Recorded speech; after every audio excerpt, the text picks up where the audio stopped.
The Pokemon I'm talking to you about today are the roaming legendary beasts from Pokemon Fire Red and Leaf Green. I have successfully shiny hunted all three within these games using this method. Warning, before we start, there is a glitch that causes these Pokemon to disappear from the game.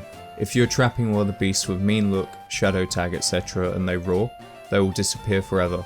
This only applies to Raikou and Entei since Suicune does not have roar. This roar glitch can be avoided completely by fleeing immediately. I equipped a smoke ball to guarantee escape. Now some common questions. The odds of finding the shiny is 1 in 8,192, as with every current roamer hunt. The shininess determined when handing the sapphire over to Celio. This is the moment you hit the frame. What should you do when you find the shiny? You should run and save, since the Pokemon will now always be shiny. This is my advice for all roamer hunts, but particularly so here as I mentioned the roar glitch previously. It is very much a safety first approach. How many encounters per hour? Roughly 12, although this again is a conservative figure with breaks included, and I did learn new information right at the end of the hunts. Before we talk about how to perform the Cerulean Method, we'll talk about the setup. All in, the setup took me roughly 8 hours, but I already had beasts that I could trade over. So the very first thing that you have to get right is the starter selection. The starter you choose determines the beast you get. As you can see here, Squirtle gives Raikou, Bulba Entei, and Charmander Suicune. The next most important thing is Pokédex setup. A good Pokédex is absolutely integral for this hunt.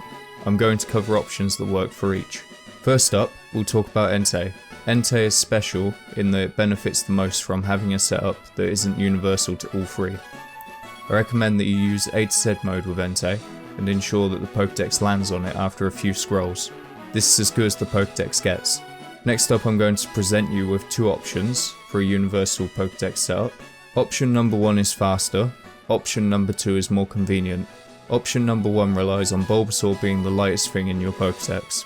You'll need to avoid catching a lot of Pokemon, but I think this is ultimately the fastest Pokédex for hunting Raikou and Suicune. Hit lightest mode, hit Bulba, then use the R button and you're on the beast. As I warned however, you do have to avoid a lot of Pokemon. Option number 2 is more convenient because you have to avoid fewer Pokemon and you just scroll to the bottom of either category, making it simpler menuing. All you have to ensure is that the beast is both the heaviest and largest thing in the dex. It is around 1 second slower though, from some rough times I did with a stopwatch, so that will add up given the amount of dex checks that take place. Here are the Pokemon that you need to avoid to ensure this. In terms of other Pokédex options, you could also use type mode. I used this very effectively for the majority of my Suicune hunt. Ultimately, I do not think it is any faster than option number 1 which is being presented.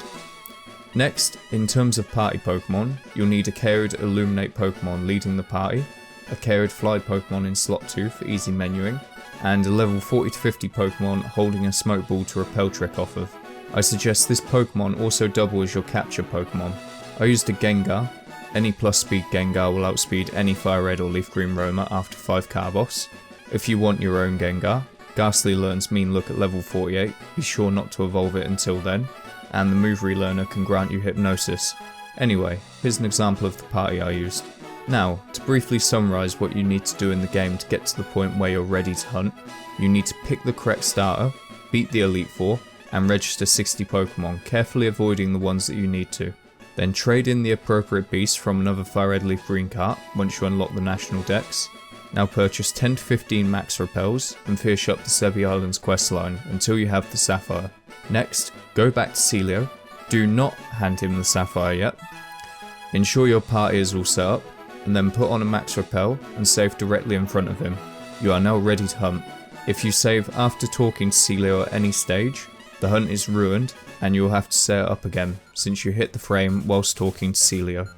Now on to the method itself. There are two main modes of movement, adjacent shifts and randomization.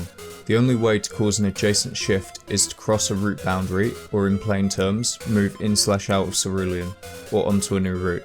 Occasionally, an expected adjacent shift will randomize, which is the second mode of movement. I have highlighted the three main movement mechanics we will use during the Cerulean Method to manipulate the position of the roamer. Now that we've established how they move, here is a map showing all 25 routes available to the beast. Now here are the 5 routes where we'll be encountering the beasts.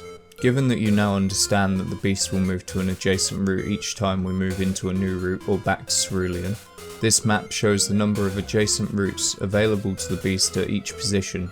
Let me show you a few examples of how these routes connect. For the most part it's pretty logical and makes perfect sense, but there are two exceptions to this. Make extra note of Route 25 north of Cerulean, since it's relevant to our method. Route 25 actually connects to not only Route 24 but also Route 9. I can only assume this was done to prevent almost certain encounters. The connection is only one way however. Route 9 does not link back to 25, and the same is true for the route on the other side of the map. Now that you understand the map, let me show you arguably the most important image of the video.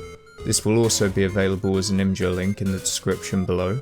The green positions mean that you immediately move out onto a route coming off Cerulean for a chance.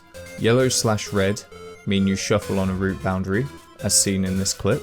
Make sure to do this on a route that wouldn't interfere with an incoming beast, otherwise the blocking may cause it to change course or avoid you. If in a grey zone, then use a house to randomise where the beast is. Red is probably only worth shuffling if you're on the route boundary, otherwise use a house if you're already at one. These two highlighted routes will become your best friend on this hunt. Each one is a 50-50 shot at an encounter. So let's just reaffirm our understanding with a few examples. Here are a few central positions with an appropriate movement arrow given the position of the beast, but here are a few when out of position. There are times when the beast may be on a route opposite you, whilst you're on another. In this case, go straight to the route it's currently on and then check the decks. This is also how Route 10 becomes relevant. If you're on Route 9, you may be in a position to move straight through to Route 10 for a chance at an encounter. Something else to understand is fly blocking. When flying from a route, this makes it so that the route you flew from is blocked on the next adjacent shift. You cannot retain this block by flying indefinitely. To break this blocking, you have to move to another route first or randomise again.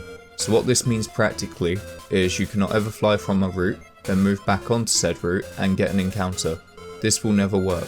These are the routes you will fly from during the Cerulean method. There shouldn't be any need to fly from others. But hypothetically, let's say you were to move west, don't get the encounter, and then fly off of the western route back to Cerulean. This route is now blocked, which means if you are presented with a beast in this position following that fly, the roamer can never move on to the western route you just flew from until you either use a building or cross another route boundary. This also has the effect of almost guaranteeing certain movements, as you can see in the diagram. It would be forced to either randomise or move to route 2 on the next movement. You can take advantage of this knowledge as it applies to all routes, but I've not found a way to isolate the mechanic into anything more effective.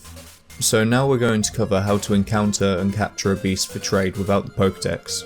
I suggest you use the traditional shiny hunting method to find the beast. To do this, I strongly suggest an Illuminator, a bunch of repels, and a Master Ball or Pokemon to capture the beast with. This method is very volatile and inconsistent, so you may get it very quickly or it may take quite a while. This is the main reason Cerulean is advantageous for single hunting, but I prefer it regardless as it's much more fun and engaging. If you're a true mad lad, you could even go for a surfing beast the way I did. That's pretty much all. I will be leaving you guys with some uncut footage of the Cerulean method. Remember to like and subscribe if you found this video useful. Also follow me on Twitch to keep up with the rest of my Roamer quest. We only have Gen 4 and 5 left, we have 8 out of 19 Roamers, and we will be building towards the inaugural Roamer week on the 15th of Feb. Hopefully this video sees some application then. But yeah, cheers for watching guys. Anyway, here's the Cerulean method footage.